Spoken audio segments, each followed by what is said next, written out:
Good morning, you all. Where is the Josh? How is the Josh? Very good. So today we are here for a wonderful session for you. You can read the lines.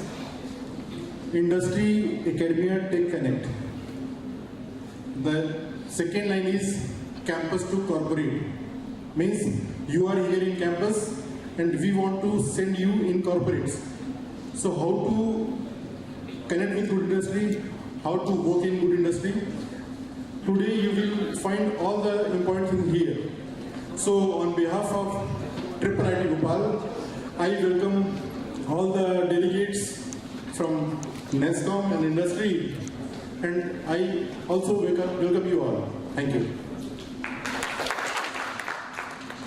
Good morning. On behalf of IIIT Bhopal, I welcome the esteemed guests, faculty members and the students to the Future Skills Prime Industry Academia Tech Roadshow, or Future Skills Prime Roadshow. This initiative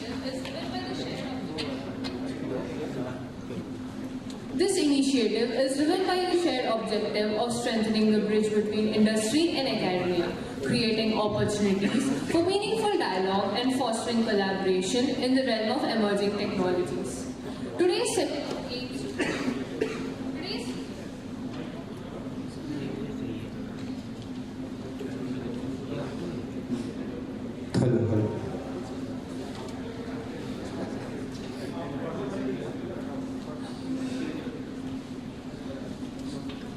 Today's session aims to provide students with direct exposure on expert insights on AI-driven careers, cutting-edge technologies, and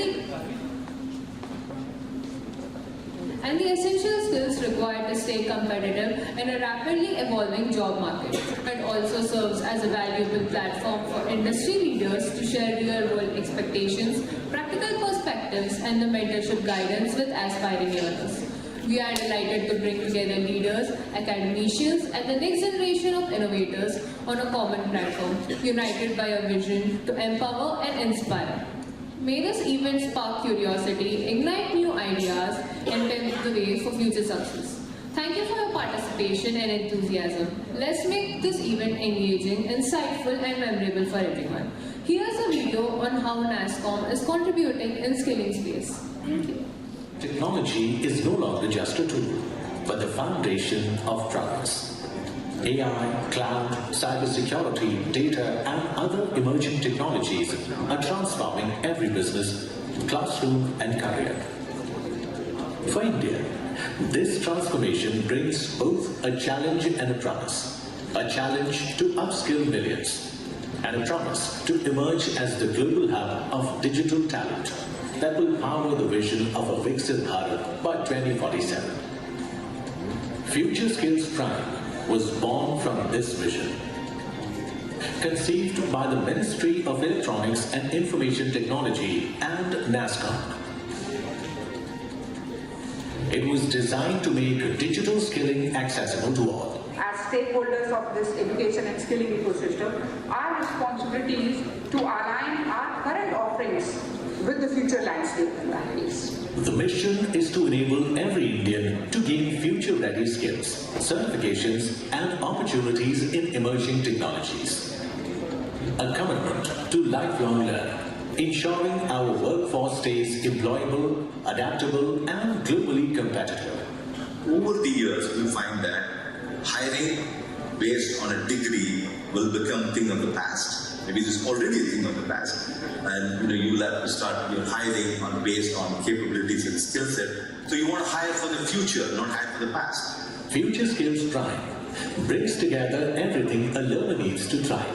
Courses in 12 emerging technologies and 10 professional skills aligned with National Education Policy Framework. NASCOM certifications that strengthen employability. Government incentives that make skilling affordable and rewarding. Experiential learning through hackathons and internships.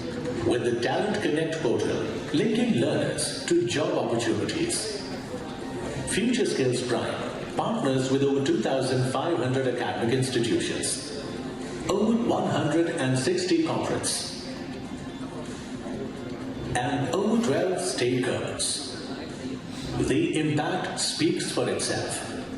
Over 26 lakh learners empowered nationwide. Over 1.8 crore of digital fluency badges awarded. Learners from Tier 2 and Tier 3 cities gaining global ready skills. Ranked third globally in the European Commission's 2024 Pact for Skills report. And honored with prestigious national industry awards. Recognized and reflected far and wide.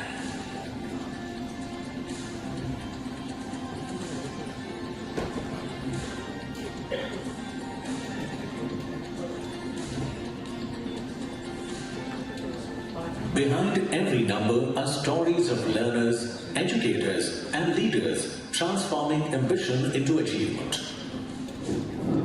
Future Skill Prime as an initiative from NASSCOM and the government in collaboration with industry can build help use cases. Yeah, I'm really happy that Future Skills Prime is taking AI skilling to the masses and ensuring that the workforce, the future workforce of India is getting equipped with the right technologies. I think it's a great initiative because they are abreast of what the technologies are, how the industry will look like, what will help one to kind of get a job easier. The journey continues with one purpose, to empower over 10 lakh learners with future-ready skills, uniting government, academia, and industry.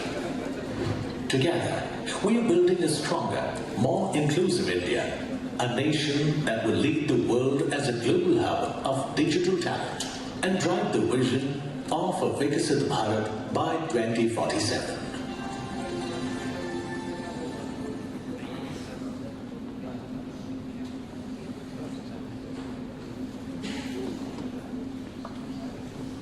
I would like to invite Dr. Uppreet Singh, COO NASSCOM, who brings over 20 years of rich experience across reputed organizations such as Wipro, Cognizant, PwC, Deloitte, and NASSCOM. His core expertise spans government advisory, public procurement, and digital transformation.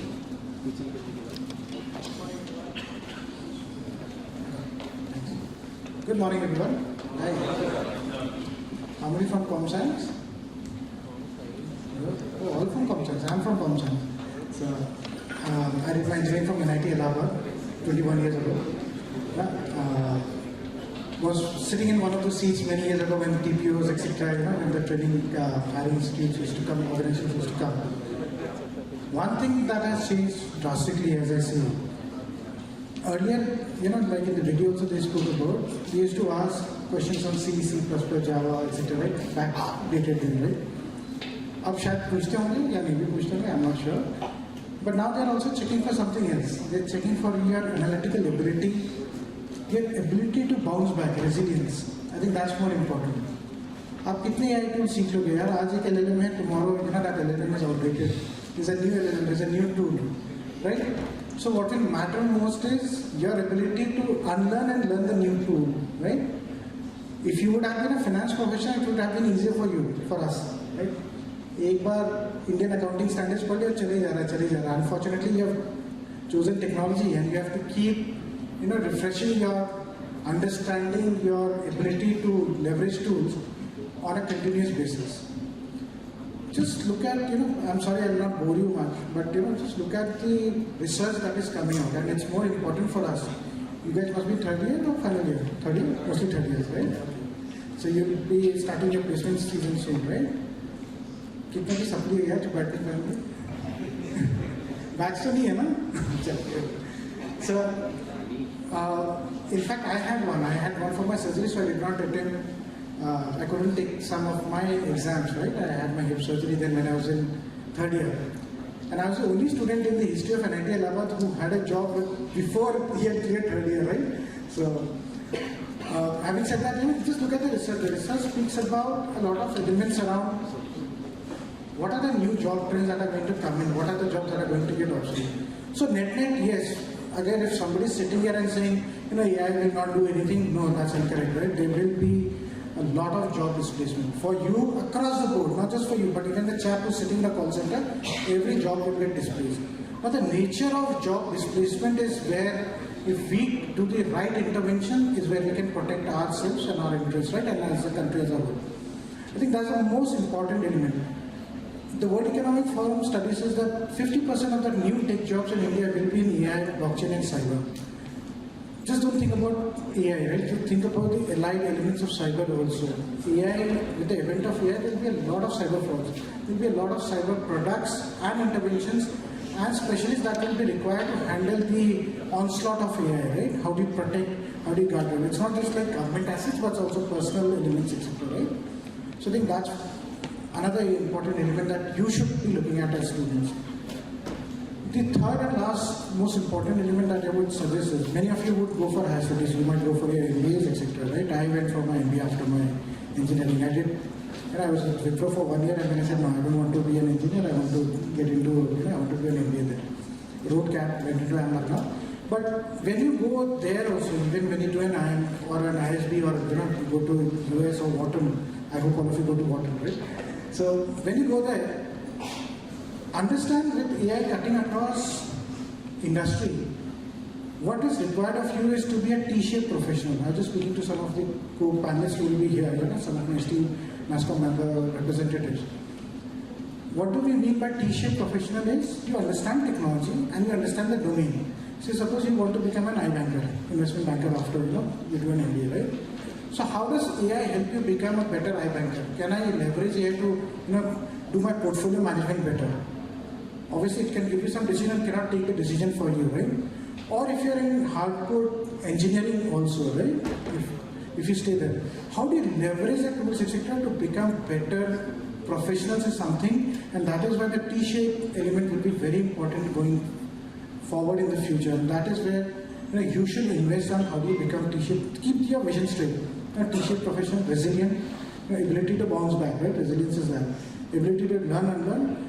And don't be stuck that I know this model, that model is going to be obsolete. There will be somebody smarter, better than you, right? Maybe in some IIT, maybe in some NIT, maybe in even a private institute, you never know. The brightest minds might be from a tier 3 institute, right? So if you are able to leverage that, like we said, organizations are, the president also spoke about it, we are trying to have for the future, right? Not have for the past. So all that C++, you guys must be using that, right? How many of you have actually made a purchase using AI? Given the prompts and actually made the purchase also.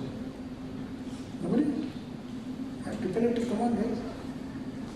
So, perplexity, if you give prompts, so suppose you want to buy any t-shirt, right? Levi's jeans, right? 412, whatever, right? Just like this one, which, scroll through Flipkart, Amazon, Myntra and tell me the best price. You can also prompt that purchase that, place an order also. It will actually purchase for you.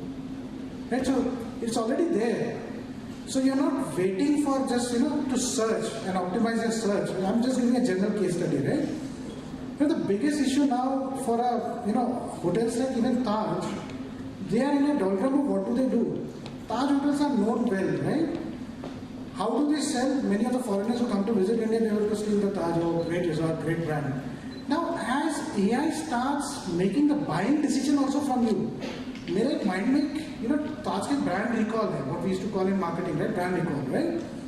I know Taj is great, I want to stay in Taj, right? But that is when I am doing a manual purchase. अब जब मैं एक AI engine को बोलूँगा कि you identify what is the best hotel, etc. That model is unbiased. That doesn't have a word of mouth or a brand recall of Taj, right? It will do what is best on the parameters that it is learned on. So the biggest challenge even for the hotel industry is somebody sitting in the US using AI to make the final purchase also. The entire decision. If you remember, you first evaluate, then you make up your mind, then you purchase. Right? There are 4 stages of any purchase. All of that is being done by an AI engine now. Now, as soon as that comes in, all that big brand, all that posters and banners are outside, airports that they have put up, it's not useless. What would you do? Right? So when you get into the tech industry, you will be creating those models, those logics, right, that will run. And the machine will now learn more on their own. So how do you control that environment? So it's going to be a very fascinating world ahead, right? We'll start the actual purchase and all of this will come in. And you guys are one of the brightest minds here, yeah? Take a bow, you're at IIIT. You guys will be part of the ecosystem that will drive this adoption and taking India to the next level. Our era is gone, your era is going to come, right? So best of luck, and I hope this, at least the panel discussion, you will be able to get better insights from what I could give. And do remember, a T-shaped professional is something that would be required in the future, and be resilient. Thank you so much. Next, I think I will now invite our panelists onto the stage, and let's have this panel discussion, which I think is very relevant in today's age. So I would, let me give a little introduction, and then maybe we will start. Of course, it's a privilege to be here today. And today's discussion, as I said, is really very relevant, especially when we say from campus to corporate, what industry really expects from the tech graduate is something that the topic that we zeroed down on. And we thought this would be really relevant for you because next year onwards you will be sitting for placements, and this is the right time to prepare for this whole interview preparation, etc., and understand what exactly are the expectations of the employers.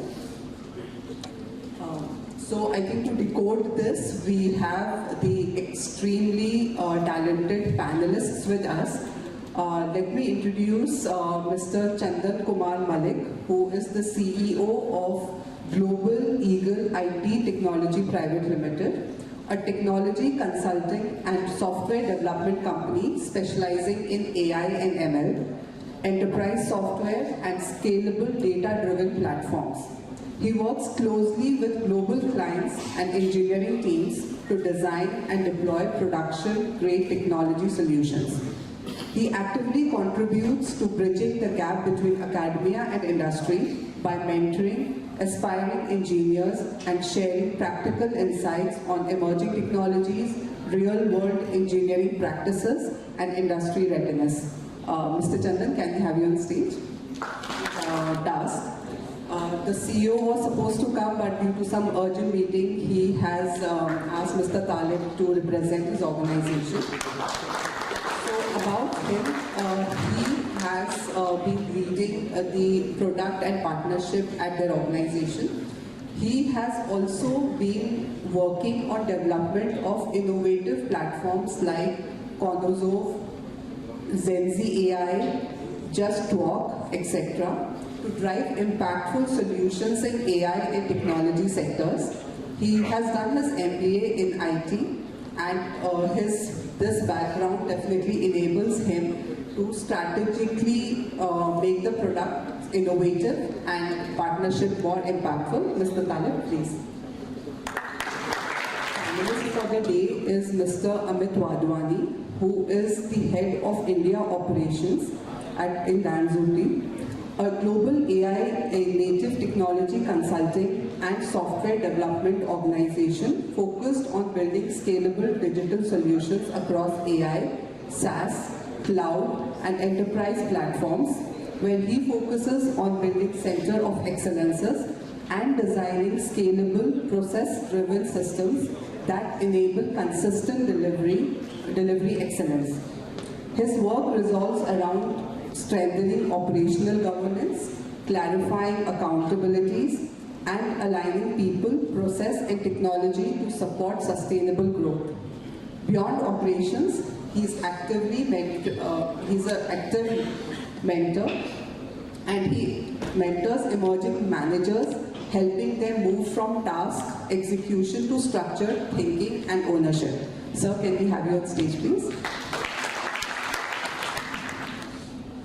So thank you all of you for joining us today. I think I'll also go there and maybe we'll start the conversation. So I think to start with the discussion, the one question for all my panelists here, in one sentence, what is the biggest gap you see today between campus graduates and corporate expectations? Maybe we'll start with this. So let me take it like that. AI is the most impactful innovation after electricity. So in the today's world, in the today's world, students are learning tech only. But companies don't want only techies. Okay, companies want fusion of tech and business, fusion of tech and marketing, fusion of tech and finance, fusion of tech and business, and fusion of tech and sales. So you can get a job with the help of tech or with the help of coding skills. But for the growth, you need this fusion. You need fusion of tech, finance, business, and marketing. So let me start by asking a question first. How many of you think you are very good coders? Please raise your hands. It's okay, just raise your hands. There's no evaluation. Okay. So good that we are seeing this shift in the mindset. So when it comes to the gaps between what the corporate or the industry expects compared to what the fresh graduates bring in, I think the biggest gap is what you prioritize in terms of your career aspirations. So if you're only focusing on technology, if you only think that knowing a technology better, having good grades are going to help you, then probably that's not the right thinking. The gap happens when you come with the mindset that, okay, I'm very good at technology, I can write very good codes, but what companies really look for is, are you ready to get into the corporate and change things? Not really just be a task executive who can work on what is being asked. So that's my perspective. Maybe Chandan over here. Thank you. What I feel is the biggest gap between corporate and campus right now is problem solving skills. Everybody right now who is sitting here, they might be learning some tools, some programming languages, working on their aptitude, communication skills and everything, right? The first and foremost thing that every engineer should be working is on their problem solving skills. Industry doesn't expect you to know everything. We want you to figure things out. As simple as that. If you are able to solve real life problems, that skill is going to open many doors for you. Thank you. Right. So I think what Ukmit was also talking about, the T-shape requirement today, is something which I think our panelists are also echoing the same thought.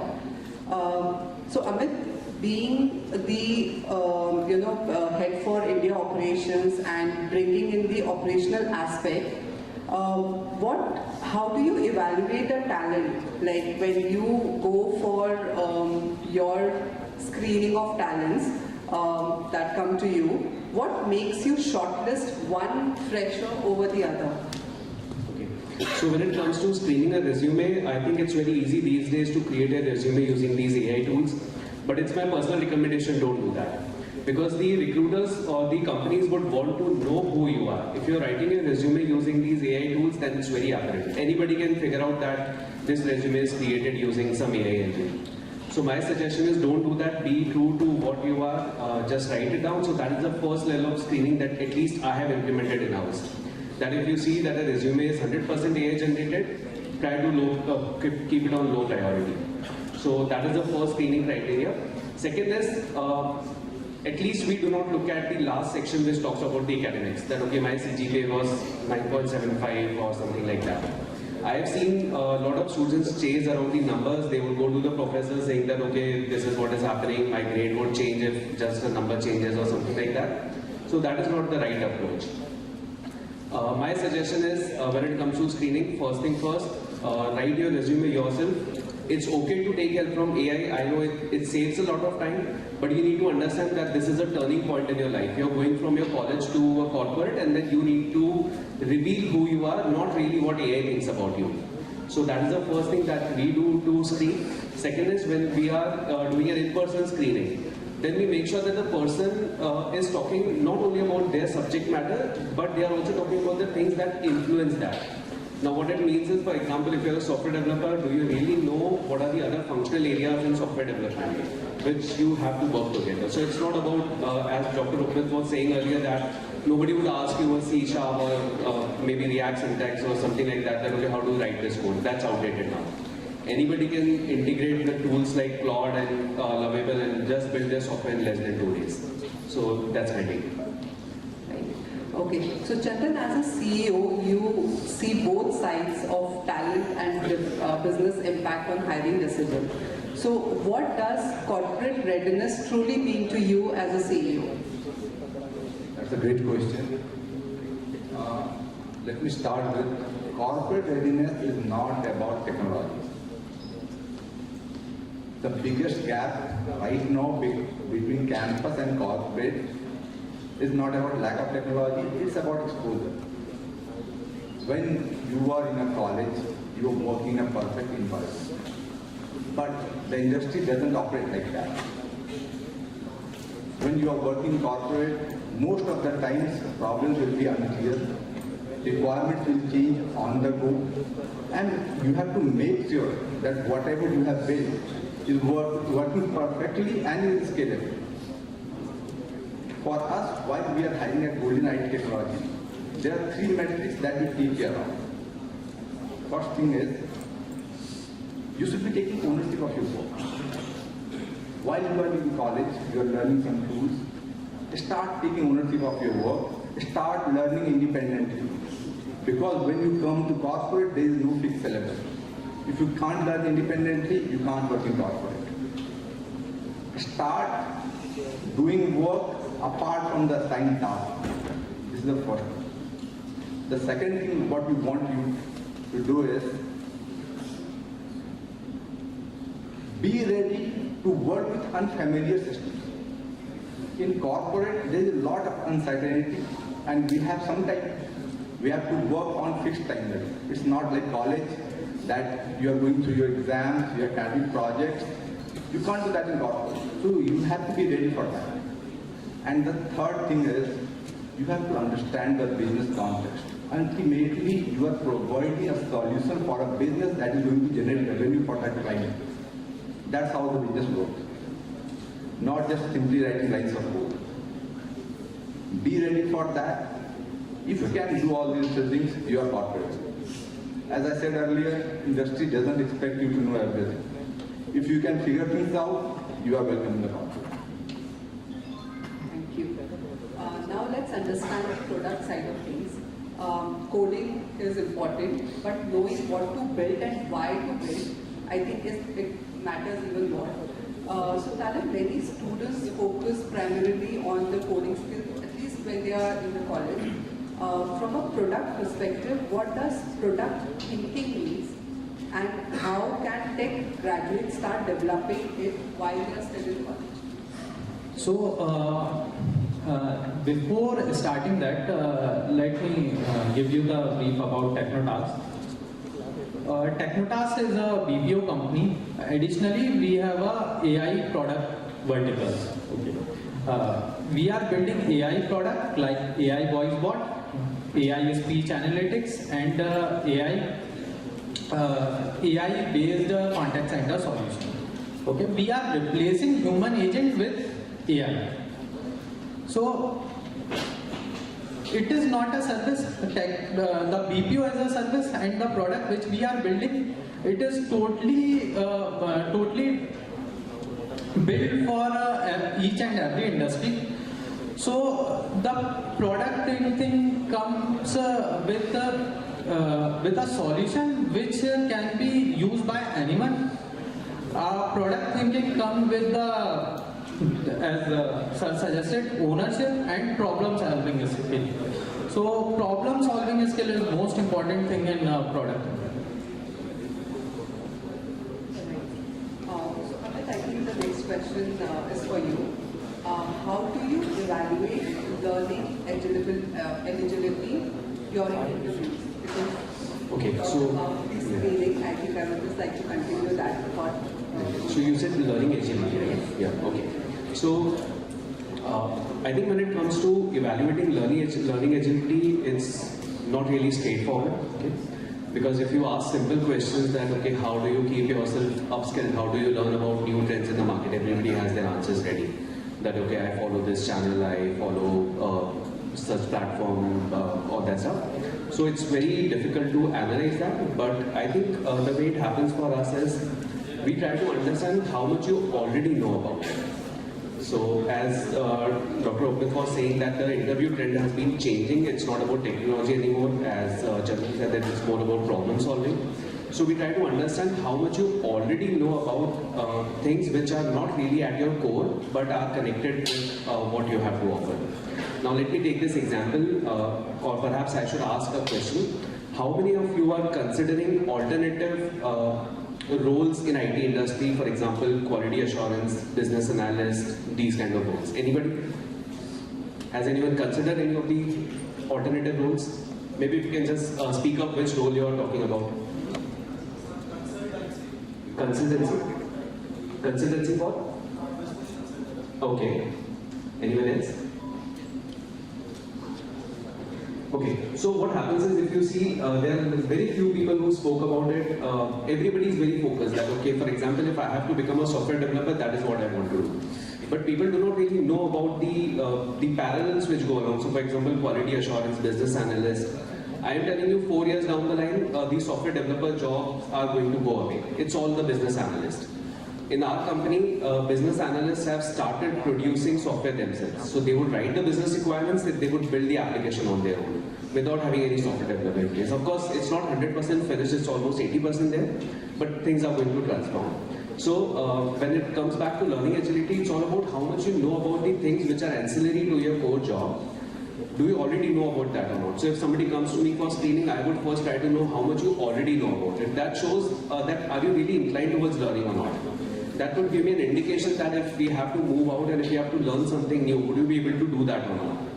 Trying to understand what mistakes you've already identified in your path so far. What do you think did not go right, and you had to unlearn that. Unlearning is very, very important. So these are few things which perhaps the industry utilizes to understand if you're really agile towards learning or not. So, Chandra, next question is for you. Do startups and mid-sized companies expect different things from freshers as compared to the big MNCs? First of all, that's a great question. Yes, startups, mid-sized companies, and large MNCs do have different expectations from freshers, but each own different value proposition in their own way, to be honest. When it comes to large MNCs, whether you are talking about Infosys, Google, or any name, when you join an MNC, the training will be more structured over there. The rules will be clearly defined, right? And the learning curve will be very gradual. If you want to work in a disciplined environment, want to gain a stability, want to work with large operational enterprise software, you can work with MNC. But when it comes to startups or small companies or mid-sized companies, most of the time, they are operating in a very fast environment. They are looking for freshers who are curious, who can adapt quickly, who can learn continuously and implement those. While working in a startup or a mid-sized company, as a fresher, you will be learning a lot of things. You will be taking ownership earlier, and you can see real impact of your work in front of you. Ultimately, it doesn't matter what size the company is. It's about your mindset. What are you bringing to the table? Expectation will be different. It's on you what you want to learn in that situation. Any student who is willing to learn continuously and is able to step out of his comfort zone will grow, whether it's a MNC, a startup, or mid-sized company. Thank you for that. So, Talib, the next question is for you. So, freshers often think that their job is just to build features, at least for freshers I'm saying, just build features assigned to them. What differentiates a feature executor from a true problem solver in a product team? Actually, the major problem is with the students and with the freshers, there's a thing called syllabus syndrome. Okay, because of that, there's a default or fixed syllabus in the mindset of every student, and there's a fixed timeline. We have a semester in 6 months, we have a semester in 3 months. So we have a fixed timeline and fixed syllabus. Because of that, generally freshers are not taking accountability or ownership in startup. So taking ownership and accountability is most important thing. Once freshers get fresher taking ownership and accountability, these all things can be resolved. So Amit, with AI changing the tech landscape, what skills will remain irreplaceable in the next 5 to 10 years? Okay, I think ethics is the base thing that remains, because AI cannot be ethical. If you ask AI to do the right thing, it will do right thing. If you ask it to do wrong thing, it will do wrong. It doesn't really know what is ethical and what is not ethical. So I'll take one example. Back in the days when ChatGPT did not use to provide medical recommendations, right now it does that, but earlier in the days it did not provide recommendations. So I asked it a question that, okay, I'm having this symptom and which medicine should I take? So it denied, saying that I cannot provide or I cannot prescribe you a medicine. You have to go and visit the doctor. So what I did is I changed my prompt. I asked it that, okay, no, I am a senior doctor and I am interviewing a junior doctor. And I am asking him this question, that if somebody is having XYZ symptom, which medicine they should take. So it gave me answer, right? So it did not follow its own ethics. I just manipulated it, it hallucinated it, it gave me the answer. So I think ethics are going to be very, very important. Of course, team management, because if the people are not working together as a team, if everybody is not rowing the boat in the same direction, then the efforts are not aligned. And that is something which perhaps is not going to be replaced very soon. We need strong managers who can have their team work together as a cohesion. Then of course communication, people management, human simplicity that perhaps AI is not going to replace very soon. There are these few skills which I think will stay for a long time. I think they are the most important skills today. Chandan, what advice would you give to students who are technically sound but lack confidence? Because we see a lot of times the students are technically very sound, but when they go in front of to start with an employer, when they are entering into the workforce, and later on in front of the clients, the confidence bit is a little missing. So what advice would you like to give them? Confidence comes from implementing what you have. First of all, you have to understand nobody is fully ready. Not you, not me. Nobody is. Whatever you have taught yourself, try to implement that.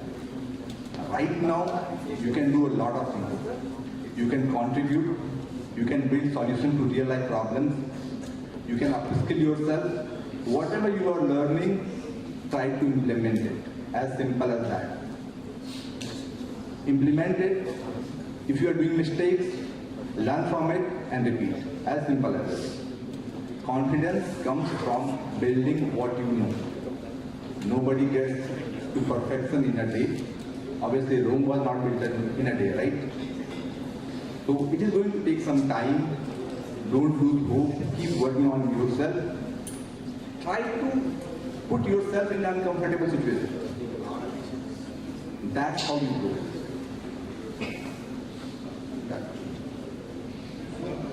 So adding to Mr. Chandan, confidence is, in my point of view, confidence is directly proportional with your knowledge. So if you want confidence to talk in front of your client, you have to be a knowledge of your product, you have to be knowledge of thing what you are speaking. So if you have a knowledge, then you will get the confidence. Yeah, just quickly add to that, do not hesitate from making mistakes.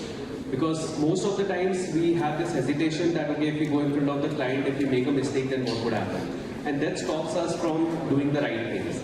So don't hesitate, it's okay if you make a mistake, it's a part of learning, but as we heard in the keynote, that you have to be resilient. You have to learn from your mistakes and then bounce back, and that's how you build confidence. I think I have this question for all the panelists that if you had to choose between a student with strong technical skills and weak communication skills, or a student with average technical skills and strong ownership and learning attitude, I think through the conversation that we have, the answer is very clear that today employers are definitely looking for employees who are ready to own things that are given to them. They are ready to accept people who are going ahead with the vision of the company, right? They are aligned to what the company is looking forward for. And definitely learning is something which came out very clearly from each conversation that I heard. So I think I had some rapid fire questions also for the panelists. So one overrated skill students should focus on. Overrated as in they should ignore that skill, right? Okay. So I think just focusing on technology is the most overrated skill right now. Focusing on the numbers is very overrated. Yeah. So focusing on 10 multiple language rather than fixing the fundamental of a single language. Yeah, I would say the same. Instead of learning too many tools, focus on fundamentals. If your fundamentals are clear, it is going to open many doors for you. Right. One underrated skill students ignore today. I would rather go to first is unlearning and resilience, because now, as Dr. Upin was saying, that technology is changing so fast that you have to learn new things. But to learn new things, you have to first unlearn some things which are not important. So unlearning, and second is, as I was saying, resilience. You have to always bounce back, make mistakes, but always bounce back. So business reading and business writing. So reading and writing is the most important skill that students are ignoring now. I would like to say start learning independently. When you come into corporate, as I said earlier, there is no fixed syllabus. You have to learn independently, you have to implement that, and then you can enjoy the outcome. Great. One habit that guarantees career growth. I would say be true to yourself. If you are true to yourself, you'll be true to everyone around you, and I think that is the most foundational thing. So that's the most important thing. Provide updates to your senior before they ask to you. Start taking ownership of your work. Start adding value beyond your role. That is going to take you miles ahead among your colleagues. As simple as that. Great. One mistake that freshers must avoid, because we have all the freshers sitting here.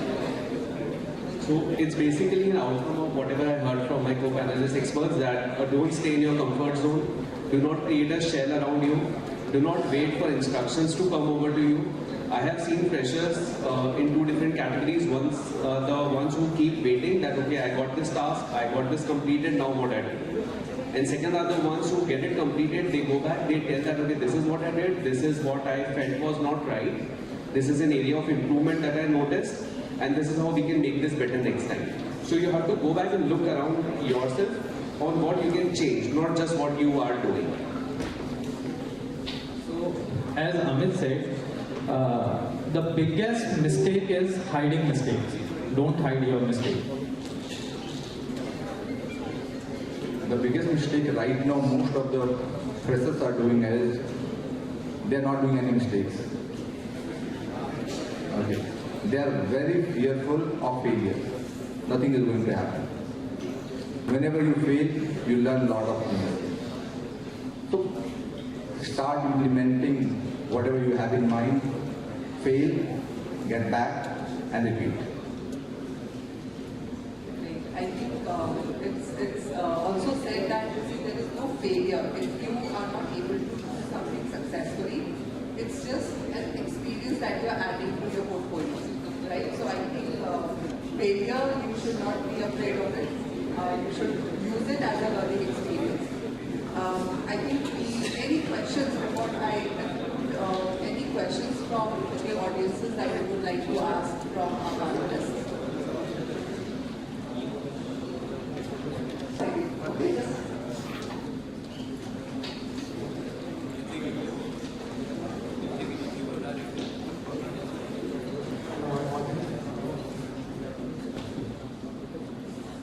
So sir, my question is that as we are using AI models more and more day by day, no new information is being generated, or at least just a fraction of it is non-AI generated. So it's like same information is being generated again and again, and so there is a fact that from a particular size of information you can only get a certain level of information back, like, and there's an upper bound. So don't you think that the performance of AI models will ultimately plateau, and you will ultimately have to fall back to some expert humans of that domain to solve any particular problem, or like create any new idea, because it will plateau ultimately, and there is no possible algorithm that can get more information from a particular finite set of information.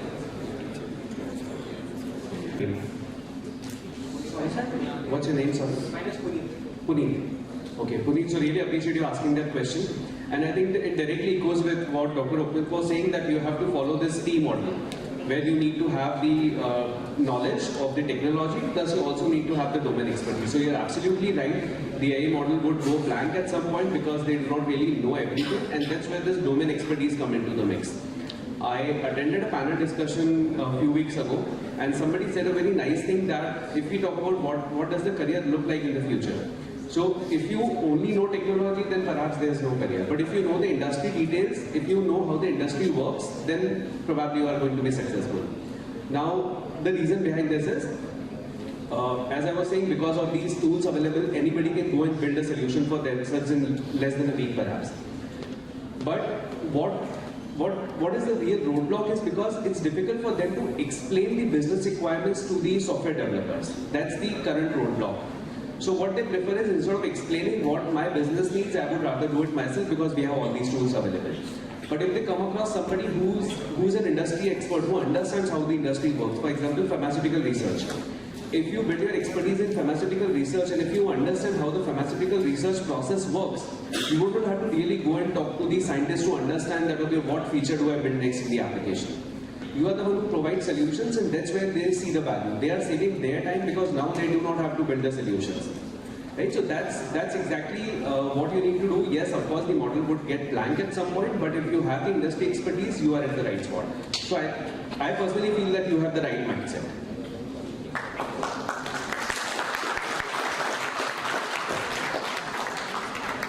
Anyone else? Any questions?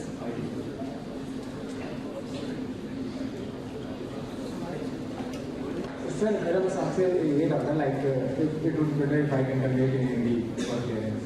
Sir आप लोग मतलब corporate में sir आप काम कर रहे हैं daily, जो है हम जैसे फ्रेशर्स और इंजीनियर्स सर आप देख रहे हैं. सर अगर आपके पास ऑप्शन दिया जाए, एक ऐसा टैलेंटेड बंदा जो 10 दिन में से 5 दिन ही काम करता है लेकिन बेस्ट करता है, और एक ऐसा लड़का जो 10 के 10 दिन काम करता है लेकिन एवरेज है, like he is average because most of us are. तो मतलब कि सर आप किसको प्रेफरेंस देंगे, कि जो 10 दिन आके कंसिस्टेंट रहता है, कि 10 दिन 5 दिन में जो टैलेंट अपना दिखा के चला जाता है?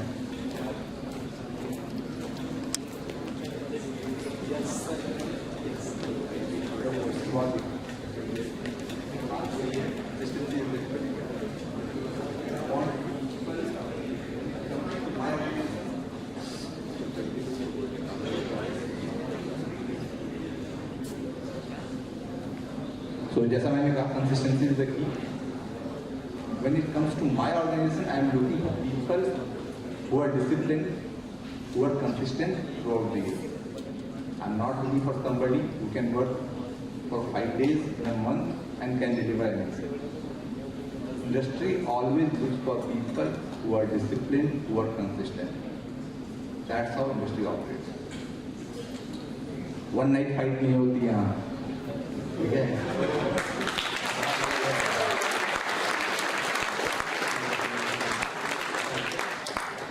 So टेक को काफ़ी बदनाम कर दिया है इसमें कि हम लोग थोड़ी सी मक्कारी करते हैं काम करने में.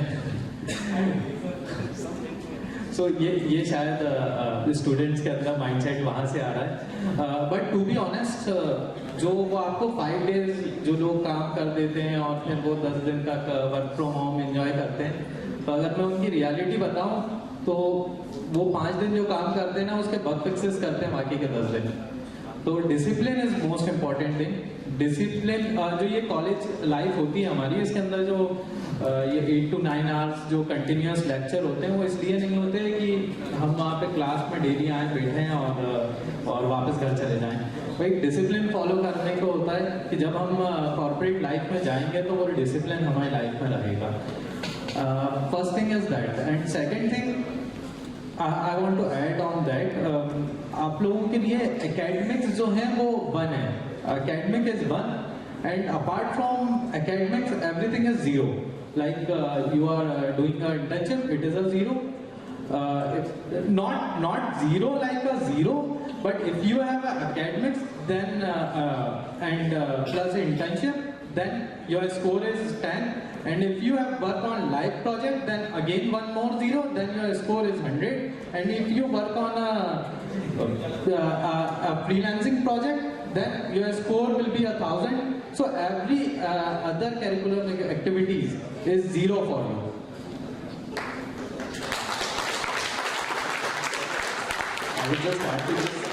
मुझे ऐसा लगता है कि डजेंट मैटर कि आप 5 दिन काम करते हो, 10 दिन काम करते हो, आप रात में जाके काम करते हो।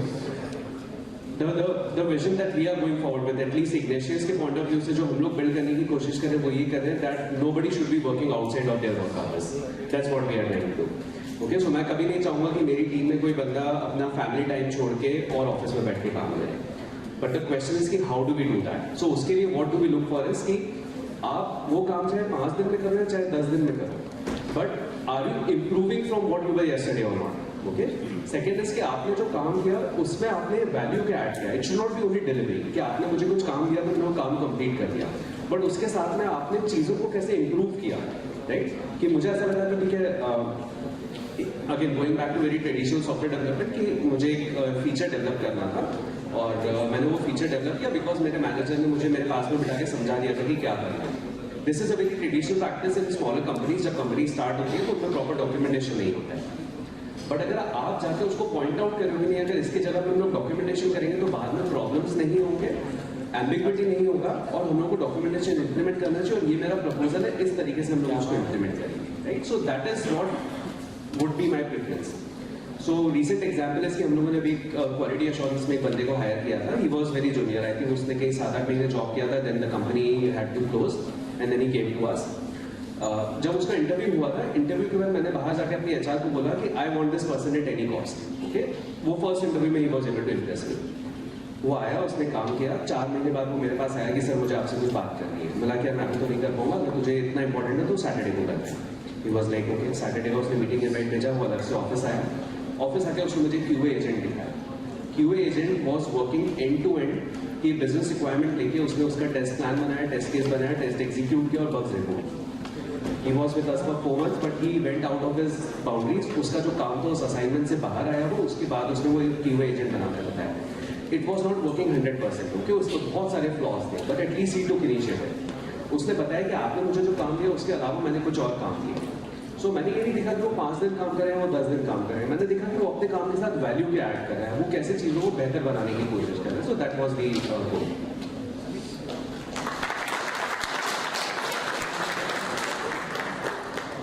Actually,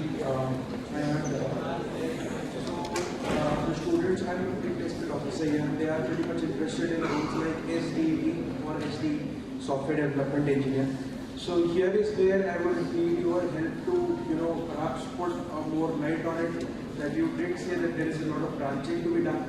So what kind of branching are we talking about, and what kind of roles will they be open to when they will be done with the graduation? So that's where perhaps you can put a light on that. So there can be multiple roles like business analyst, product manager, techno-functional role, QA role, and apart from that, there are few more roles like should I say? It is a role of support engineers. So there are multiple roles. So let me ask a question to everyone. How many of you know what a vibe coder is? VIBE, vibe coder. Good, right? So I think we are on the right track already. So, sir, I think from role perspective, software development engineers are now a little outdated. Okay? We still need engineers. We do not need coders. We need engineers who can understand the logic and who can weave the things together. So traditionally, if you look at the corporate ladder, it starts from associate level. Associate team members are the ones who are typically designed to just write code, follow the instructions, and they just go take one piece of requirement, write the code and give it back. Then we have senior associate analyst, senior analyst. When it comes to analyst level, that is the person who decides कि मुझे किसका code use करके अपनी branch में merge करना है, right? So now because these first two associate and senior associate levels are already being faded because code is being written by AI. We recently did one experiment. हम लोगों ने एक traditional जो हमारे पास software development team थी जिनको शायद बहुत AI फ्रेंडली नहीं थे, वो लोग उनको लगता था कि कोपायलट यूज करके कोई बहुत ज़्यादा फायदा नहीं है, उनको एक बिजनेस रिक्वायरमेंट दिया and we said that okay, you try to build this, and I have my colleague Sumit here with me and he was leading that initiative. So we gave them the business requirements. We spent plenty of time in writing down those business requirements, close to 2 months, and then when we looked at the estimates, they said that it is going to take around 9 months to develop and test. Okay. What we did is we passed on the same requirements to a separate team which was purely built of white coders. They built 80% of the solution, at least the phase 1, in less than 1 week. So 3 months ka kam they were able to do in 5 days, 80%. It was not 100% there, as I was saying earlier, the results are not 100% accurate, still needs 20% manual effort. That's what Puneet was also asking, that you need experts to do the work, it cannot be done 100% with AI. So yes, we are at that stage right now, but that would also soon change. So when it comes to branching, we need to understand that it's not about the coding anymore, you have to be more logic driven. What kind of logic you have to build, so consider yourself to be a system integrator, not really a software developer. Then other roles, as Talib was saying, business analyst, it's going to be very, very important because now we are spending 80% of our time in documenting the business requirements and only 20% building the actual product. Because if the requirements are not clear, then the AI will also hallucinate. Forget about AI, यहाँ तो developers ही गड़बड़ कर देते थे. तो अगर requirements clear नहीं तो AI will also hallucinate, it will give you wrong results. So BA is going to be very, very important. Quality control has to be there, but again, quality control is also getting hijacked by AI pretty much. So I'm not sure how much it is going to go, but yes. So by quality control, you mean QA? QA, quality assurance. So QA is also being covered by AI agents these days. So it tests the software, end-to-end performance testing, load testing, सब कुछ हो जाता है उसमें. So I think understanding business is going to be very, very important. So BA, team leadership, team management, these could be more important areas apart from SDE. One last question. Yeah. So while we are on the same topic, I just wanted to know, I mean, I was previously a recruiter. So when you get the resumes, are we still going in for the keyword or do we make time to review the whole resume and get the big order things? Right now there are multiple tools that help us to scan the CV. Keywords are still useful. Okay. So definitely whenever you are preparing a resume, don't use AI too much. If you want to make it unique, write it in your own words. Nobody is looking for too much skill over there.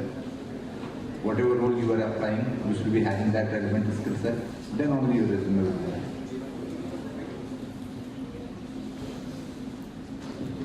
Any other question? Do you consider club experience during recruitment?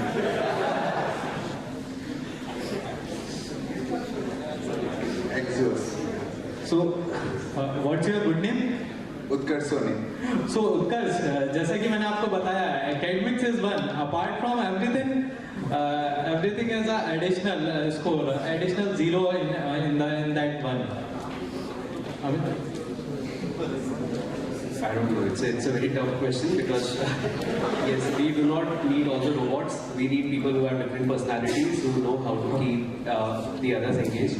So if you look at from people perspective, we definitely need the people who can actually build bonds with other team members. Okay, one culture that we have introduced in our company is everybody talks to other managers once a week to understand what the other team is doing. That helps build cohesion, that helps understand what others are doing. अगर सब लोग एक जैसे हो जाएंगे, then we are becoming monotonous. We are becoming like a factory where there are all the robots. So I would not say yes, I would not say no, but yeah, tough question.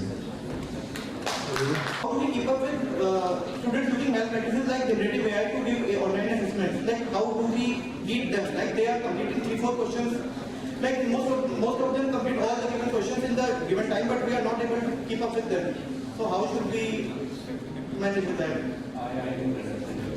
Sir, many students use online generative AI tools to give online assessments. Sir, they can complete all the given questions in the restricted time. But sir, how shall we keep up with them? Like we are not able to solve. Okay, so if you do not use AI, then how do you cope up with that? Yes, and do companies use such software to detect such plagiarism or not? Okay.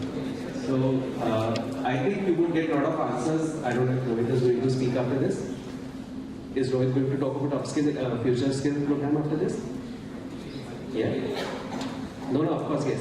So I think upskilling is very important because AI से कुछ लिखा आपने तो उसको detect करना is very easy these days. Okay. And as I take it है कि resume is created using AI or is it your natural voice? So when you write down, उसको पढ़ के ही समझ में आ जाता है. The best part is कि there are tools which are used to analyze it. Okay, so if you are writing with AI, we also have AI tools to analyze कि आपने AI से लिखा है कि खुद लिखा है. So to coping up, I think again as Chandan was also saying, just be honest, write your resumes yourself, write your answers yourself, because it helps us understand where do you really stand. We do not want to hire somebody जिसकी image AI ने create करी है. We want to know which kind of person you are. So my suggestion is कि do not try to compete with that. Just be honest with yourself. Write down in your own words. It's okay if you're writing less. It's okay if you're making mistakes. But if you are being true, then I think that's already an advantage. So just to add on, today whenever these technical assessments are happening at the employer's end, they are ensuring that the systems are tracked properly. It's not just that if someone is giving an assessment, they can toggle between windows and pick up answers from there. The processes are very strict. So employers are taking that into consideration as well when they are doing these online assessments. So I think organizations are also smart enough to catch students or learners who are actually doing cheating through Gen AI, etc. Any other question anyone has? So my question was for the students who are more focused on startup. So I was asking that it's very hard to manage startup and other things like internships and all. So in real life, for companies, which is more valuable, any internship in the resume or a person who has built actual startup or launched a company to production, may we have very few to at least minimum users like 1,000 to 500 users for an internship, which is better. Let me tell you, numbers doesn't matter. Upskill yourself however you can. Whether you start a startup or you learn something new, you provide problems to some real life problems that people are facing. Do whatever you can. Okay. Do some internships, contribute on GitHub, start freelancing, learn skills from anywhere you can. From my industry perspective, we are looking for people who have problem solving skills. That's it. So if you are having a startup, that's good. If you are contributing somewhere, that's very good. If you are freelancing for a company, that's good too. So for the freshers, college से निकलने के बाद directly startup start ना करें. It is my suggestion. एक अपना कोई किसी भी MNC में इंटर्नशिप स्टार्ट करें, not for the learning, not for the coding or not for the tech information, but to learn the process. क्योंकि आप एक स्टार्टअप बना लोगे, एक स्टार्टअप कंपनी रजिस्टर कर लोगे, एक स्टार्टअप क्रिएट कर दोगे और उसमें 1000, 5000, 10,000 यूजर्स भी ले जाओगे, लेकिन जो प्रोसेस होती है कंपनी को रन करने की, वो अंडरस्टैंडिंग, वो लर्निंग आपके पास फिर नहीं आ पाएगी दोबारा। जब आप स्टार्टिंग में एक किसी कंपनी में इंटर्नशिप करोगे, एज अ फ्रेशर जॉब करोगे, जो प्रोसेस होती है वो लर्निंग आएगी, वो आपको लर्निंग अपना स्टार्टअप खड़ा करने के बाद आप नहीं ला पाओगे।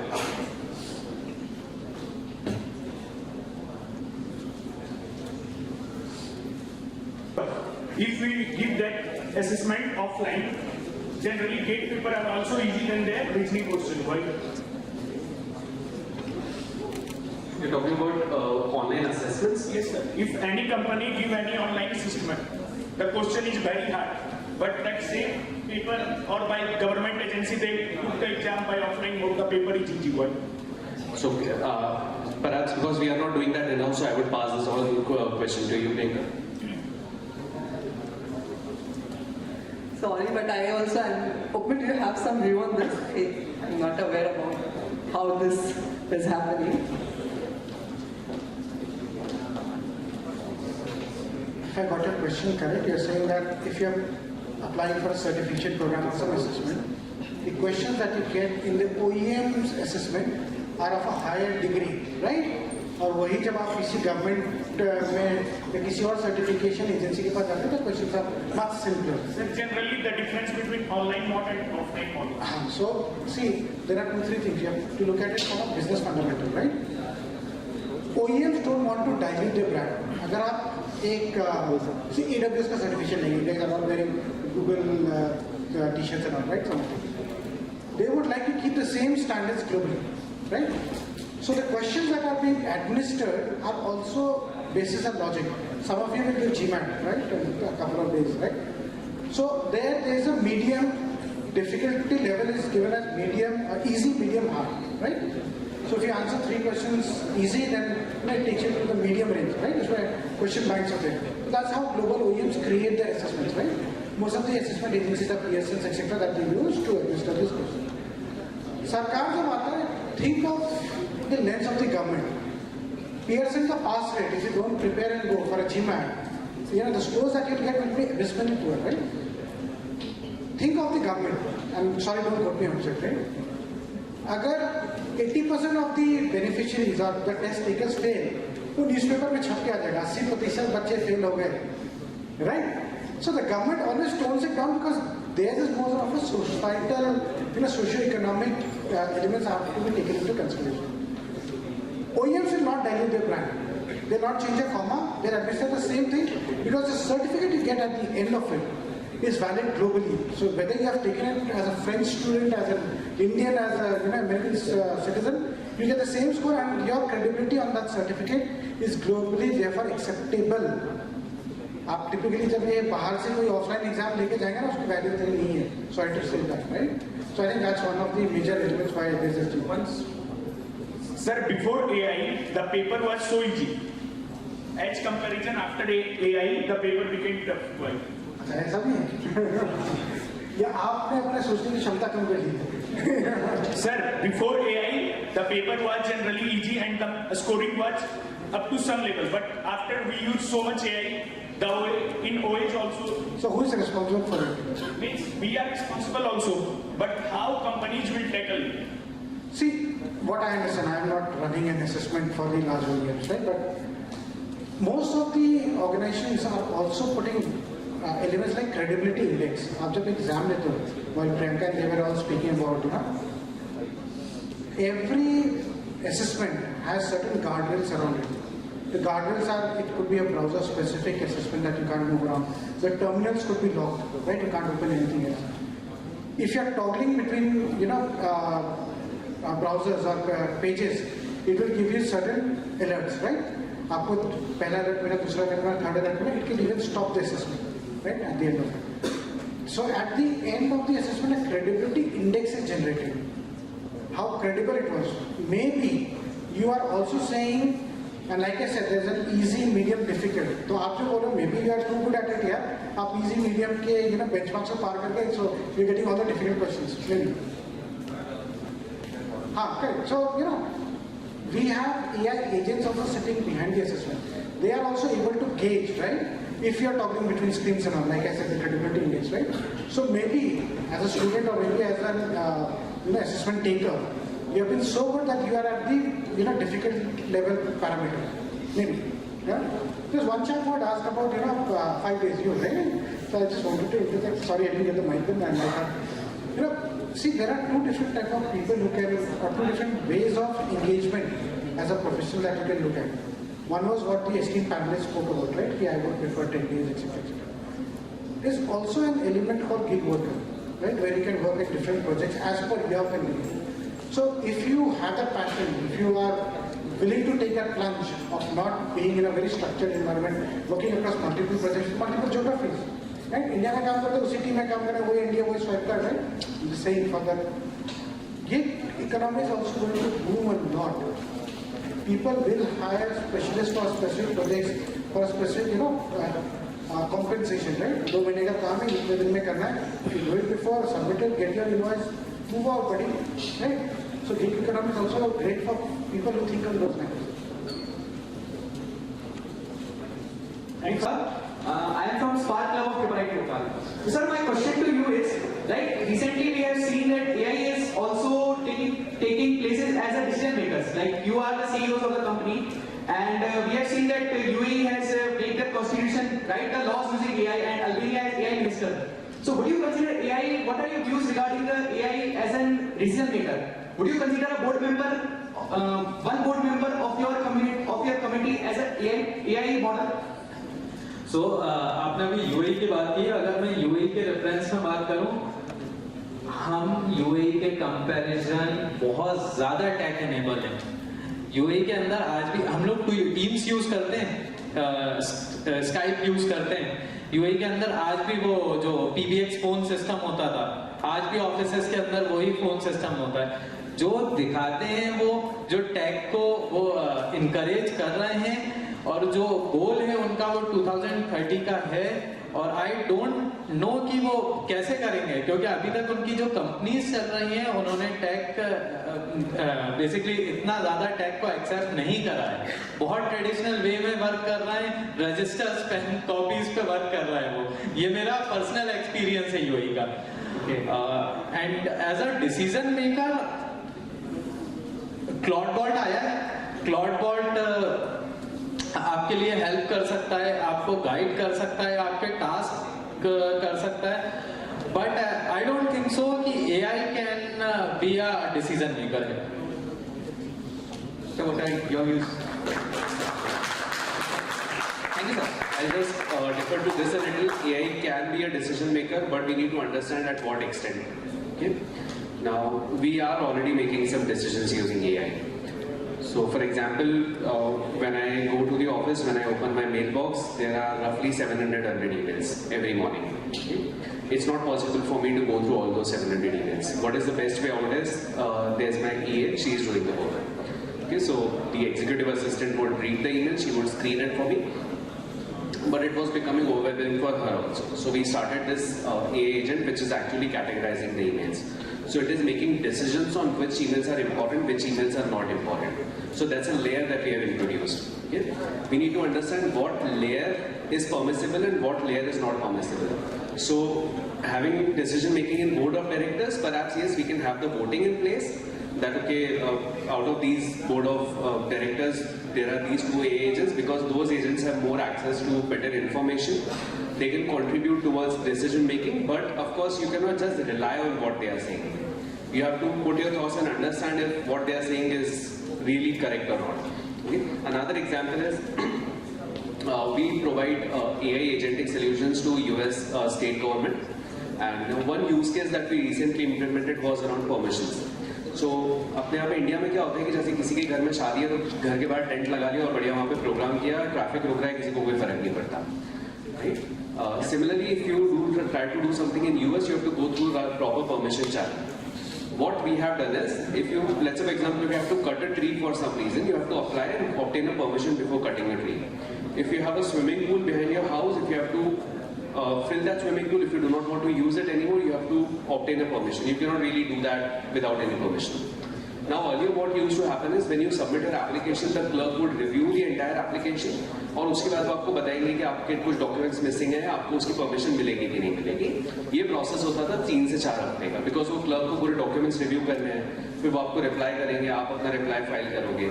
वॉट वी डिड इज कि हम लोगों ने एक AI एजेंट इंट्रोड्यूस कर दिया वहाँ पे. AI एजेंट जो है वो पूरे डॉक्यूमेंट्स को एनालाइज करता है, जो रिक्वेस्टर है उनको बताता है कि आपके डॉक्यूमेंट्स मिसिंग है, आप ये डॉक्यूमेंट्स रीफर्निश करो, और उसके बाद में डॉक्यूमेंट्स को एनालाइज करके अपना डिसीजन बना के क्लर्क को दे देता है. क्योंकि based on my analysis, my decision is to approve और my decision is to reject their application. Now the clerk has to put their experience and then decide कि मुझे अब इसको परमिशन देना है कि नहीं देना है. सो आई थिंक इस decision making is possible, but at some levels, not really at top level. There is an upper bound. Yes. Thank you, sir. I'm Ashton from, I'm in currently second year of my college. As Chandan sir mentioned that we should prioritize problem solving skills. Okay, so when applying for internship roles, I noticed that they ask for specific development skill or tech stack rather than problem solving skills. So I saw contradiction between what they said and what I personally experienced. So can you enlighten me about this? No. When you are applying for internships, people are not looking for a certain skill sets. Because as a fresher, the only thing that right now at Golden Eagle we are looking at, if you are a problem solver, if you have that ability to learn, if you are having that ability to adapt quickly, we can provide you internship. Programming is just lines of code. Okay. If you are having that ability to solve problems, we can teach you that. If you go to any industry, any company, if you apply there, they shouldn't be asking you for some certain tech stack. That doesn't happen. Because there are a lot of companies who have to hire interns just for IICT compliance. If you are going to a company with IICT route, they would probably just hire you for the compliance perspective. They do not really expect any value out of you. But if you go to a company which actually looks for the real person who can add value, then you might experience that they are not really evaluating based on the tech skills only and problem solving, logic building capabilities. Also to this, see, technology or the technological knowledge is the foundation. That is there. Whatever skills we are talking about are a layer which would come above it and make you unique from the others. So that foundation would remain. Whatever you are learning in college right now is the foundation. You need to have that. But these are the additional skills which will help you stand out from others. Thank you very much.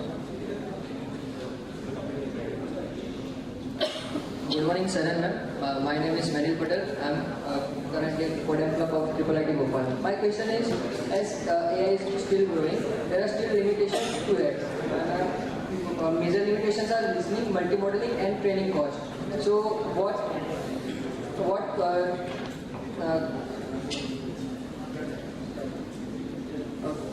which limitations do you expect to fade fastest, and what drives that shift? What is the last line? The limitations that need to be fade, right? So I want to ask which limitations will fade fastest, reasoning, multi-modeling, or training cost? I would say reasoning because that is easiest to do based on all the information available. Multi-modeling would be next, and cost is the last one I would say. Because everybody is trying to cut down the cost because not only from money perspective, but the carbon footprint that it leaves behind. I don't know if you know, but how many kgs of carbon dioxide is emitted whenever you run one prompt through ChatGPT, right? So it's tremendous. So I think cost would be the last. Reasoning is easiest because now there's so much information available, so much data available that it becomes easy. So what drives that shift? मतलब जो change होगा वो क्यों होगा? कैसे होगा? वो change इसलिए होगा because technology is evolving. That's my perspective. Because technology is evolving, there's better and better technology available. Models are evolving. Every day when you wake up, the world knows more than what it knew earlier, what it knew yesterday. And so that is how the reasoning is getting better. developing a new model takes time. Multi-modeling takes time. So that is what comes second. And cost, though, I think, I don't know if I'm wrong, but everybody's right or concerned about it. How do we bring down the cost? If you look at these licenses, those are very expensive. If you try to set up your own GPU, it's very expensive. The power consumption is very high. So the cost comes last. Thank you, sir. तो मुझे पूछना जैसे take में अपने पास काफ़ी सारे resources है, courses है और मैं अपना रिज्यूमे बिल्ड कर सकता हूँ on basis of projects, but मैं बिजनेस एनालिस्ट में कैसे आगे बढ़ूँ या कैसे अपनी स्किल्स बढ़ाऊँ? जैसे मैंने करंटली एक इंटर्नशिप के लिए अप्लाई किया था, मैं रिज्यूमे प्योरली टेक, बट उन्होंने मेरे को शॉर्टलिस्ट कर लिया, मेरा इंटरव्यू लेके, मेरा बिजनेस एक्सपीरियंस देख के, मेरे इंस्टेंस देख के उन्होंने मेरे को हायर कर लिया, बट मैं उसको रिज्यूमे में कैसे दिखाऊँ? लाइक मैं अपनी क्या स्किल्स इंप्रूव करूँ तो मेरे बिजनेस एनालिस्ट रिज्यूमे शॉर्टलिस्ट हो जाए? क्योंकि जो आप लोगों ने बिजनेस बनाया क्योंकि इंस्टिंक्ट है, मार्केट एनालिसिस है, उसकी कोई परफेक्ट ऐसे सिंटैक्स तो ये टेक की तरह कि ये स्टेप्स फॉलो करेंगे तो बिजनेस बन जाएगा, तो आपकी प्योरली इंस्टिंक्ट बेस है, उसको हम रिज्यूमे में कैसे शो करें? आपको क्या बनना है, बिजनेस एनालिस्ट बनना या कोडर बनना, आपकी प्रेफरेंस क्या है? पहले मुझे बनना था coder, but now it is क्यों बदलाव, ये बदलाव क्यों आया आप में?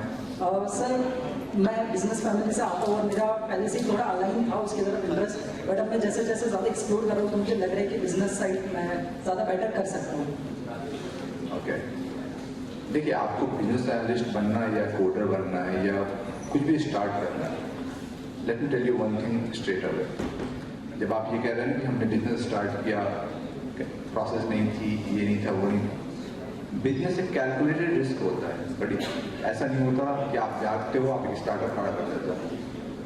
You build process, you build hierarchies. हर एक डिपार्टमेंट में बहुत सारे काम होते हैं जो आपको सीखने पड़ते हैं, एक दिन में नहीं होता। कुछ वक्त पहले वो बता रहे थे कि आपको स्टार्टअप क्यों नहीं स्टार्ट करना चाहिए कॉलेज से निकलते ही। पहले आप सीखें चीज़ों को, समझें। मैंने शुरुआत में भी कहा we are looking for people who can figure things out. तो वो कोई भी थिंग्स को अगर आप फिगर आउट करेंगे तो उसके लिए आपको नॉलेज चाहिए, राइट? चाहे आप एक बिजनेस एनालिस्ट बनना चाहें, चाहे आप कोडर बनना चाहें। अभी आपकी प्रायोरिटी चेंज हो गई है मार्केट कंडीशंस को देख के, लोगों का व्यवहार देख के, हो सकता है कि आपके कलीग के इंटरेस्ट देख के। सीखे चीज़ों को। बिजनेस एनालिस्ट के लिए जो स्किल्स चाहिए, you can learn it through Google, through YouTube, there are many venues. और उसको इम्प्लीमेंट करना स्टार्ट करें। अभी आप कॉलेज में हैं, आपके पास अपॉर्चुनिटी है, find a real life problem, implement that skill to provide a solution. इस तरह करके आप अपने आप को ग्रो करेंगे। Ultimately you will be making yourself an asset. कोई भी कंपनी जो होती है ना, चाहे आप वो कोडर हो या फिर डेवलपर हो, we are looking for assets, we are looking for people on whom we can depend। तो आपको वो बनाना है, उस रास्ते में वर्क करें, यू डू फाइन। सर एक और क्वेश्चन था, पहले जैसे बिजनेस साइड में सिर्फ जो बिजनेस स्टडीज जिन्होंने कर लिया या जिन्होंने MBA परस्यू किया वही लोग आते हैं, अब तो टेकीज भी आता है, तो क्या nowadays pursuing MBA is a relevant thing कि मुझे इच्छा है आगे परस्यू करने की MBA, इज इट रेलेवेंट? देखिए आपको क्या करना है इस पर डिपेंड करता है। I was a Ruby on Rails developer when I started my career।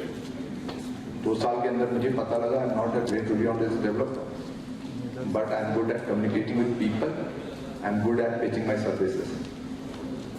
A senior of mine, he started a company, I posted that on Facebook that I'm looking for a job, he offered me a job।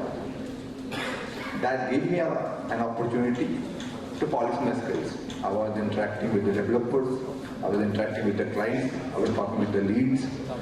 वो पूरा ecosystem में समझ रहा था। मेरे साथ advantage क्या था, I was having a tech background, so when I was communicating with the client, that tech was helping me। So if you are coming from a tech background and later on if you want to do an MBA, it will be helpful for you if you want to go into business side of things। So, जो आपका last question था, आपने कहा था कि business बनाने को कोई प्रोसेस नहीं होती। So I want to correct you that business बनाने को प्रोसेस होती है। There are frameworks like business model canvas. ऐसे ही कोई गट फीलिंग पे डिसीजंस नहीं लिए जाते हैं। वैल्यू प्रोपोजिशन डायग्राम्स होते हैं, वैल्यू प्रोपोजिशन फ्रेमवर्क्स होते हैं। एडिशनली आपको फॉर द बिजनेस एनालिस्ट कोई ऐसे मतलब आपको कोर्सेज बहुत सारे मिल जाएंगे। IBM का बिजनेस एनालिस्ट का कोर्स है, आपको वो मिल सकता है। You can to take a step into to become a business analyst, you can be a product owner. There is a course called CSPO और PSPO, both are course, professional Scrum Product Owner and Certified Scrum Product Owner. These two are courses, these two are certificate you can take. And apart from that, learn about frameworks, learn about processes. So I would just add, but before that, let me ask you a question. What do you know about being a business analyst? So to help the company grow, Okay. to increase the revenue. Okay, let me correct you. Business analyst is not that person. That is business development person. Okay, so if you're a business development manager, that's when you are responsible for growing the company, going into new geographies. Business analyst is the person who helps the developers understand the client requirements. Okay, so business analyst का काम है कि client के साथ काम करके उनसे समझना कि आप क्या build करना चाह रहे हो, उसको document करना, so that document can be understood by both the client and the software development team. So you are acting as a link between the customer and the development team so that both are on the same page. That's what the business analyst is. Okay, so I would suggest go back and read if you want to become a business analyst or a business development manager, because these two are two different things. Okay. Now, if I talk specifically about how do I position myself to a business analyst, yes, of course, you have to go through the courses that Talia mentioned. CSPO is a very good program. That's an entry-level course that you can do.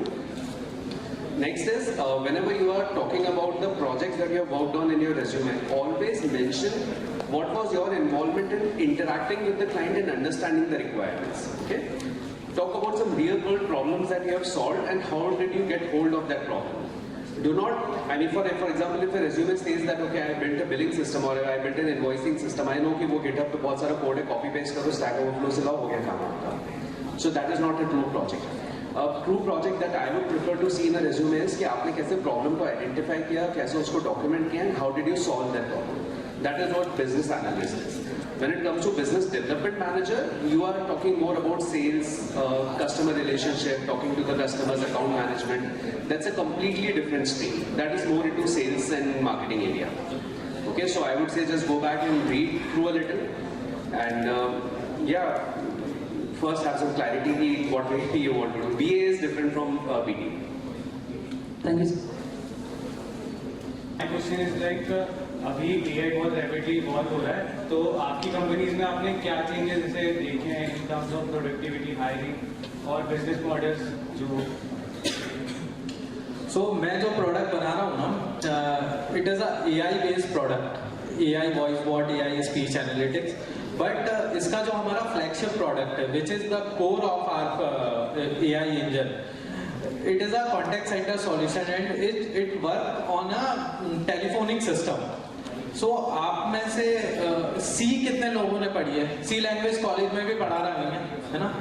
आपको लगता है कहीं C use करोगे आप जाके industry में आगे? लगता है आप लोगों को? मैं आपको एक रियलिटी चेक देता हूँ. आज भी टेलीफोनिक सर्वर लैंग्वेज होती है. टेलीफोनिक सर्वर लैंग्वेज में C के अलावा कोई और दूसरी स्क्रिप्ट ही नहीं है जो यूज हो रही है. ठीक है, तो सिर्फ एक ये रियलिटी चेक है. आप लोग जाओ और सर्च करो, और अगर किसी और को कोई दूसरी लैंग्वेज मिल जाती है तो मैं ये चैलेंज दे रहा हूँ, मुझे लिंक्डइन पे पोस्ट मैसेज करना. So I will give you a GPU for 2 months. थोड़ा सा एक बड़ा अनाउंसमेंट हो गया. मेरे पास बहुत सारे GPUs हैं. मैं माइक्रोसॉफ्ट से स्पॉन्सर्ड हूँ, तो वहाँ से मेरे पास क्रेडिट्स हैं. आई will give you GPUs for 2 months अगर आपने मुझे एक लैंग्वेज बता दी जो टेलीफोनिक सर्वर लैंग्वेज यूज करते हैं. There are frameworks of C like Asterisk, like free switch. These all are the framework of C. लेकिन अभी तक कोई अल्टरनेट नहीं आया है.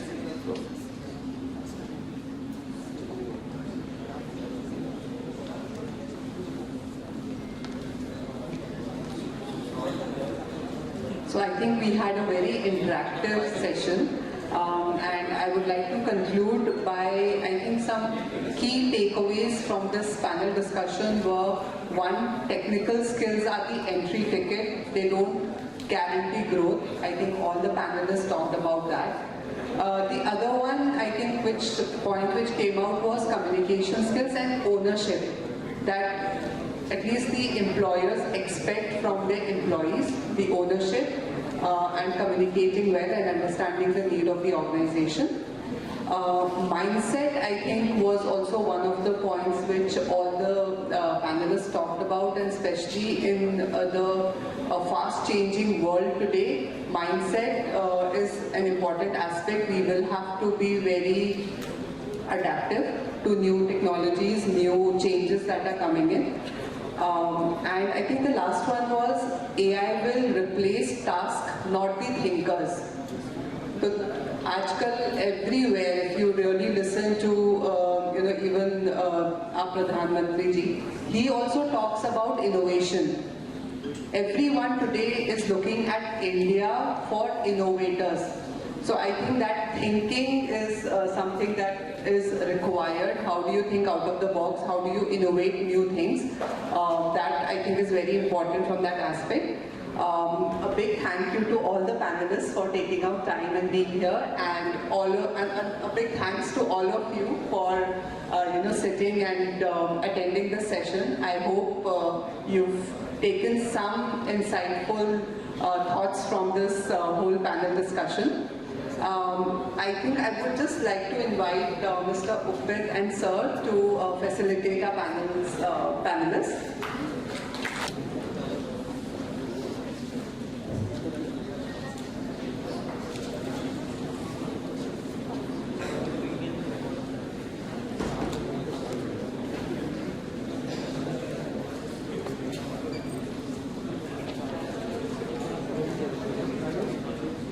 Exams are going on, all the very best for your exams, and our team anyways, the Future Skills NASSCOM team is here. They were here for 2 days to give you an introduction of our platform, which is a digital learning platform called Future Skills Prime. The brand video that you saw in the starting of the discussion, I think that portal is available for everyone to use.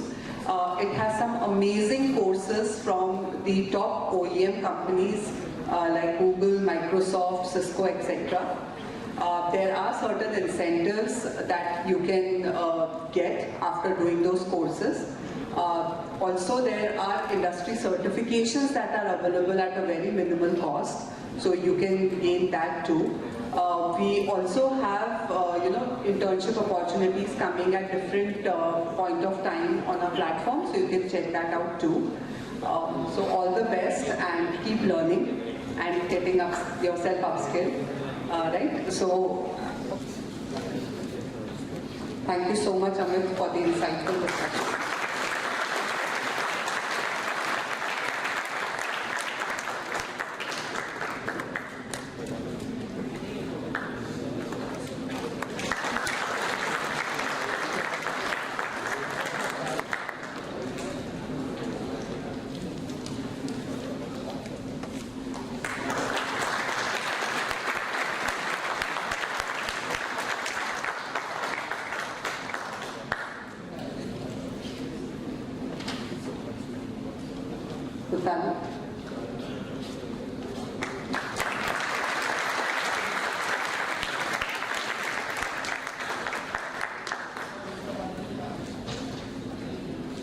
And Upmit, this is for Ajay sir.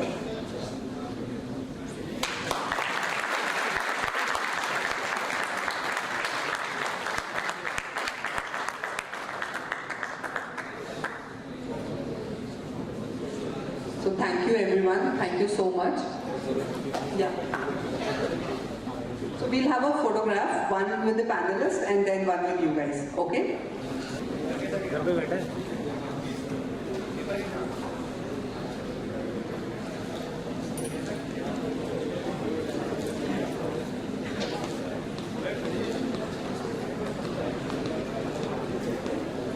A special thanks to Nikhil Kumar sir, faculty in charge student welfare, for his dedication, guidance and continuous support.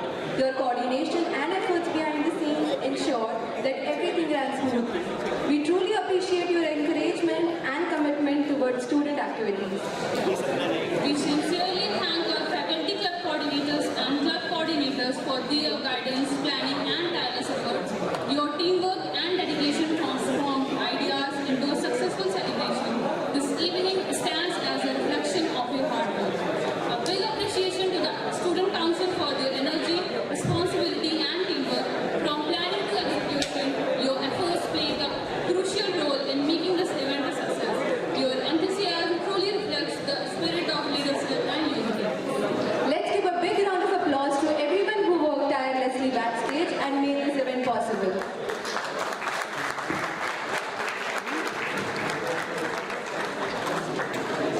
This ceremony is a celebration of achievement. Each award presented today tells a story of perseverance, determination and the courage to excel.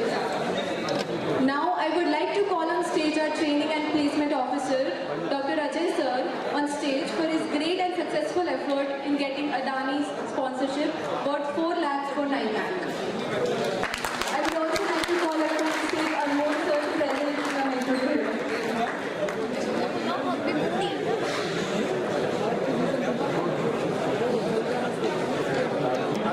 Not only Adani, today's event also is sponsored by NESCOM, and I was a key person.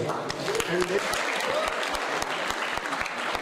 16th of March, Sigmoid company is coming to conduct session like this, right? So every month I will invite industries, and for you, every event I will give minimum 3 lakh rupees from corporates. Right? So be ready for your future. I am here to solve all your problems, and I will invite all the big giants of IT industry. Thank you.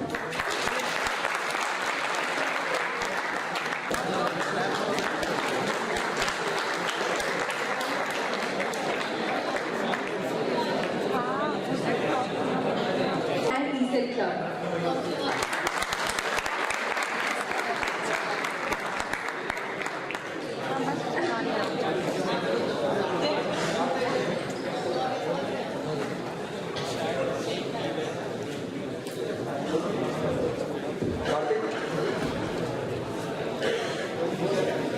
Is to give the memento to the other Srivastava sir.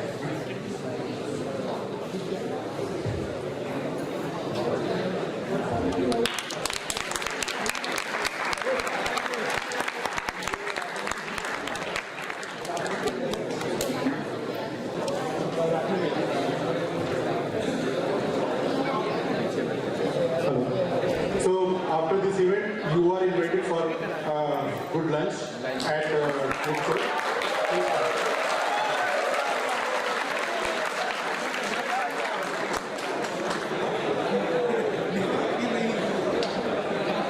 RU Club Student Coordinator to present a memento to Dr. Nisha Singhal Ma'am as token of appreciation.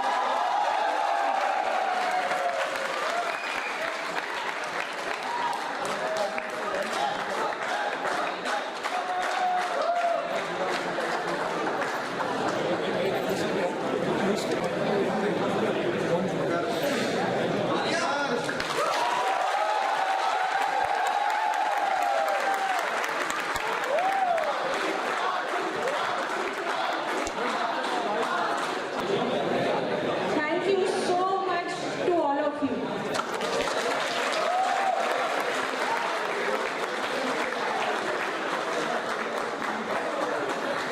NIMET was a great success. Thank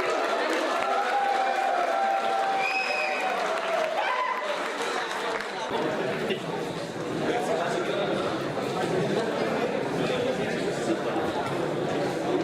Now, I would like to request Arunodaya Club Student Coordinator to present a memento to Dr. Sonal Chandel Ma'am as a token of appreciation. Ma'am is not present. Now, I would like to request Axios Development Club Coordinator to present a memento to Dr. Rekha Kaushik Ma'am as a token of Club Student Coordinator to present a memento to Dr. Nikhil Kumar Singh Sir as a token of appreciation. Now, I would like to request GDG OC IIIT Bhopal Club Student Coordinator to present a memento to Dr. Shamini Ma'am as a token of appreciation.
appreciation.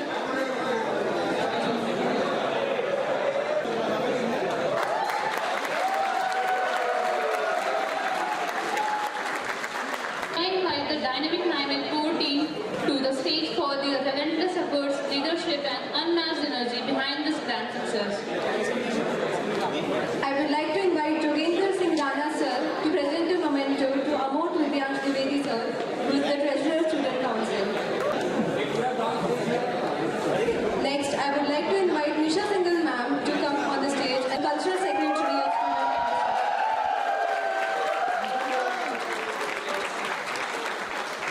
I would like to request Arzu team to come up. Aarzoo team आ जाओ।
Photo के लिए चले Student coordinator to present a memento to Dr. Ashish Parihar sir as a token of appreciation.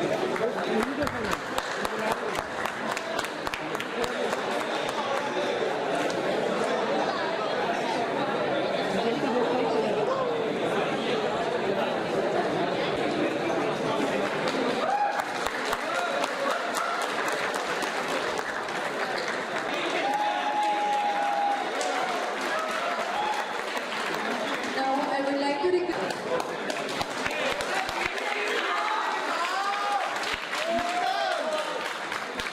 To present a memento to Ayush Raj sir, Sports Secretary.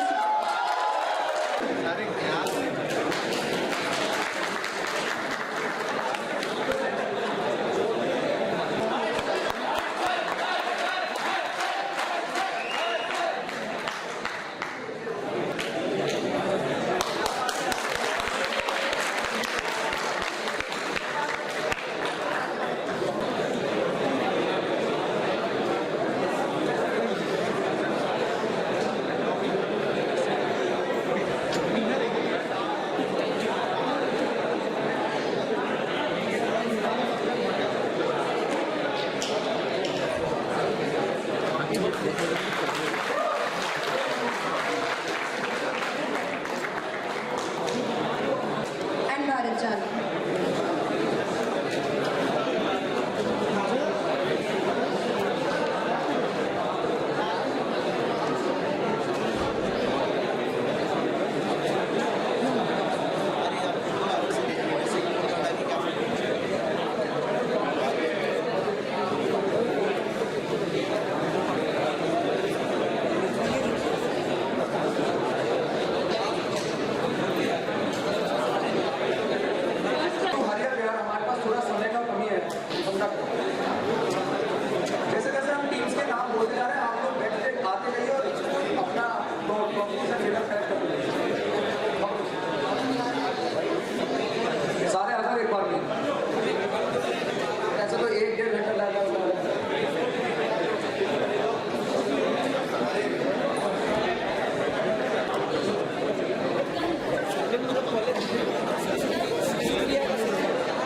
their land.